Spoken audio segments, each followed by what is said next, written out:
Have you ever stopped to think about what makes a football game eternal? It's not just the number of goals, nor the heavy shirt on the field. It's when chaos turns into a spectacle, when drama meets talent, and when two teams refuse to accept the end. Inter Milan and Barcelona just delivered one of the greatest clashes in Champions League history. A clash that won't fade from memory anytime soon, and that's why you need to see what really happened in those 210 minutes of insanity. So, if you love football and are a cool person who wants to help, please subscribe to the channel and leave a like. It would really help me a lot. Thank you.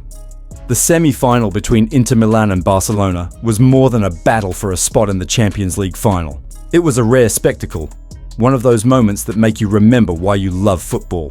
In 2 games, we had 13 goals, comebacks, drama, controversies, young stars shining, and veterans saving the day.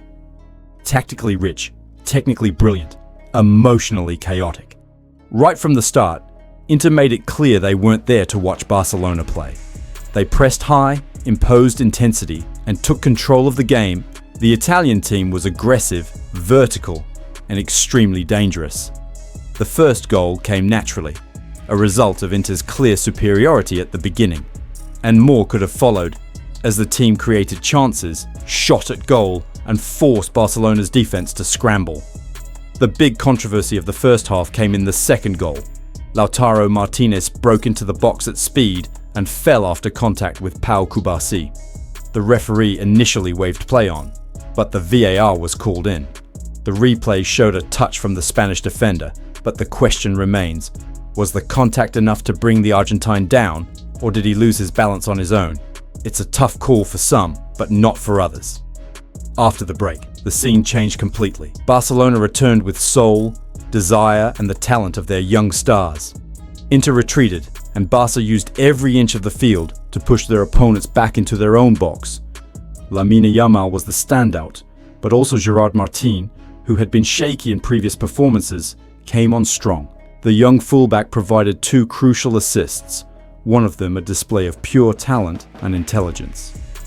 He could have made a third were it not for a miraculous save by goalkeeper Sommer, a save that defied logic and kept Inter alive. On the other side, Rafinha wasn't having a good game. He seemed disconnected from the rhythm, the plays, and even from the team's ideas on the field. But even on an off day, he has a nose for goals and scored the 3-2, putting Barcelona ahead for the first time. It was a moment of explosion, a comeback, a spark of hope.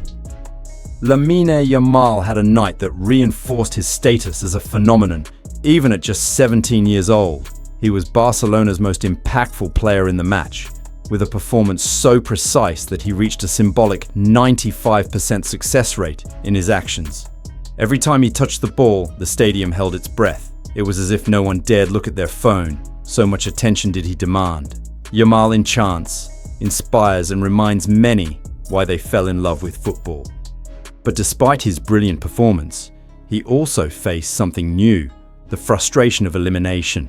For the first time, the young star felt a real blow, a hurtful strike, but for great players, it also strengthens them. The big controversy came at the end of the game, a duel for the ball between Dumfries and Gerard Martin. The Inter fullback stepped on the Barcelona defender's foot and kept possession of the ball, which he then passed into the box, where Inter's centre-back Kirby, positioned like a forward, scored the equaliser. This moment caused outrage among Barcelona fans, but the referee validated the goal, which took the game to extra time. Extra time was the physical and emotional limit for Barcelona. After 90 minutes of maximum intensity, the team was showing clear signs of fatigue. In a moment of pure individual genius, Marcus Thuram escaped his marker and passed to Taremi, who played a brilliant assist for Fratesi, who placed the ball perfectly to score the winning goal, 4-3. But if there is one name that defined this game, it was Yann Sommer. The Inter goalkeeper was an absolute wall throughout the 120 minutes.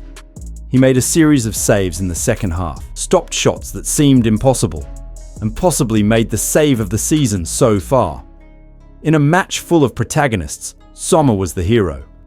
Despite the elimination, Barcelona's season should be viewed positively. The club is clearly in a process of rebuilding, and even so, they've already won 2 titles, the Spanish Super Cup and the Copa del Rey. If they can still win La Liga, it will close the cycle on a high note. The new generation formed by Lamine Yamal, Alejandro Balde, Pedri, Gavi, Fermin, and Pau Cubarsí is the foundation for a very promising future. And this group is also joined by experienced names like Araujo, De Jong, and Rafinha, who have the quality and leadership to contribute. The project is young, the squad is talented, and it's already showing clear improvement. Barcelona is on the right path.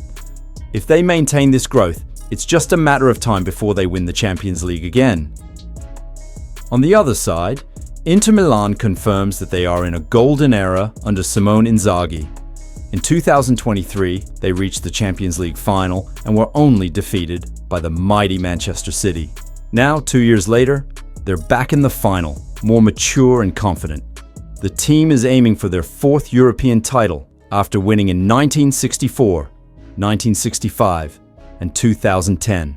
The final in Munich will be more than just a chance to win the title. It could be the ultimate redemption for the pain suffered in the Istanbul defeat.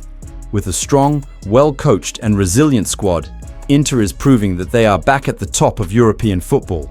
And this time, they want to make history. Oh my God, let's get words for it. Extraordinary, unique, intense, noisy, help me. And more and more. 7 goals in this sequence, it's unbelievable. And there's a surname that we have in Italy for Inter that is crazy in a good way. And I think craziness happened tonight, of course, in favor of Inter, because the sequence of the goals and the emotion that they're going through up and down is unbelievable. Look, I was saying it off air. I've been bored watching football recently. In the past 1 or 2 years, I'll be honest with you, bored.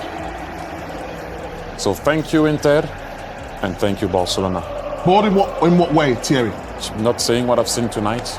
It doesn't mean that you play low block, that you have to be boring with it. It doesn't mean also that you playing high. Obviously, it's easier to counter because you're high. There's going to be space.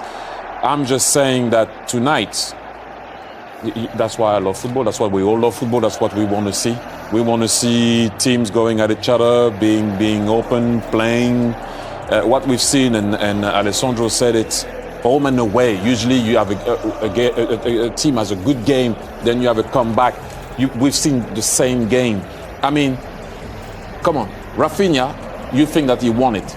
Acerbi thinks he brought his team back into the... no, not he thinks. We're going to extra time, and Lamine Yamal can actually win it at the very end, and he doesn't. But again, I will say it. Thank you. This is why we love football. So thank you, Inzaghi. Thank you, Flick. Thank you, everybody that was involved in this game. Because recently I've been bored watching games. And I don't know what you think.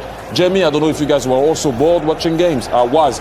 And I wasn't when they played at Montjuic. No, I agree with you, Chair. If you love football, this clash was a masterpiece. And if you want to follow more moments like this, subscribe to the channel, leave a like, and comment below.